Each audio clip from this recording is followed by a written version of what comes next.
Hello, I'm David Bernstein. In my 40 years of practice, I've acquired a great deal of knowledge about health, the socioeconomics of healthcare, and how our culture impacts our attitudes toward disease and wellness. I'd like to share some of my various presentations with you. Every year, U.S. employers collectively lose more than 1 billion days of work and spend billions of dollars because of employees' poor health. When your workers aren't healthy, they get less done. They don't have the focus or energy they need to be productive. We are all aware of the need to address mental health. One such example is presentism, where employees show up physically but are mentally disengaged. This can have a major impact on the bottom line of businesses all over. And their poor health doesn't just affect them. Sick employees can spread more than germs. Frustration and low morale are contagious too. Helping your workers take greater control of their health makes sense for your business's culture, productivity, and profits. Plus, it's simply the right thing to do. Studies, such as one from the Gallup organization, have shown that improved mental health leads to greater motivation, engagement, and job satisfaction. All of us, no matter where we are on the organizational chart, want to live longer, healthy, happier lives. But how can we give your employees knowledge and tools to take more responsibility for their health in a convenient, cost-effective way? Once I started practicing medicine, I realized that 5 was a really good number. It worked for me. And it works for me because I have 5 fingers on my hand, I have 5 family members, but I also learned that from one of my professors that if I was going to make recommendations, even to another doctor, to limit my recommendations to 5, because even doctors can't remember more than 5 things or carry out 5 tasks. So let's talk about the power of 5. You have like 5 staples that you yourself like to live by. Exactly right. I came up with 5 ideas that we can all incorporate into our lives to make us healthier, more youthful, and live longer. So now I'm going to identify my 5 S's that contribute to this inflammatory process. So one is sweets, which is sugar, carbohydrates, highly processed foods, which have lots of sugars and unwarranted chemicals in them. Stress is another contributor to this inflammatory process. And then the third item is sweat. Well, sweat doesn't cause inflammation. It's the inactivity associated. Sweat is my euphemism for exercise, and it's a sedentary lifestyle, inactive lifestyle is another inflammatory process.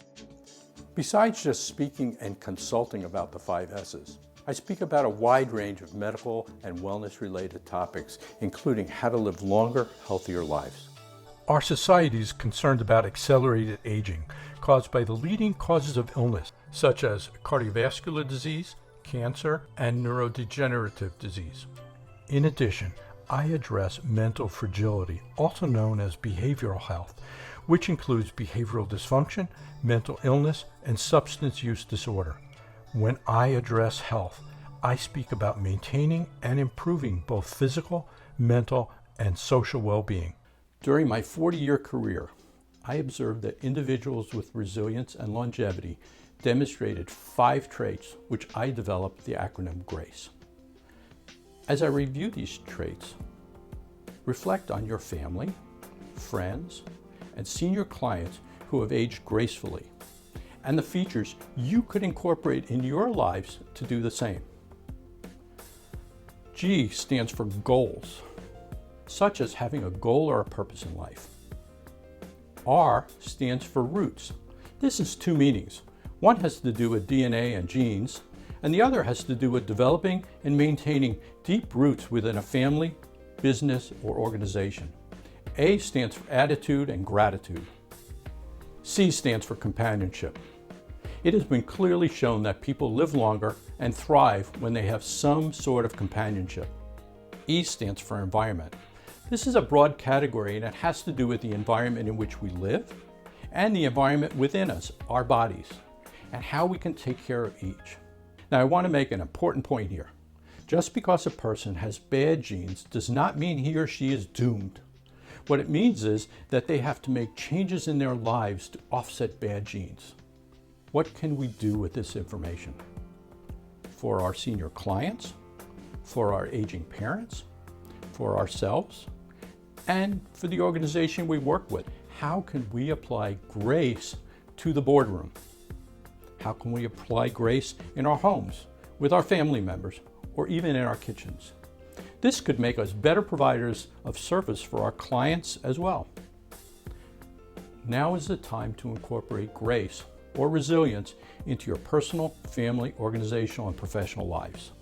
I integrated 40 years of experience with adults as they age, and I discovered what led to the best outcomes. I am certain implementing my recommendations on an individual basis will improve health and wellness.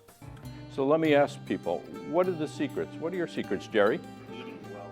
Eating well, healthy eating, okay. Exercise. Staying active. Sleep.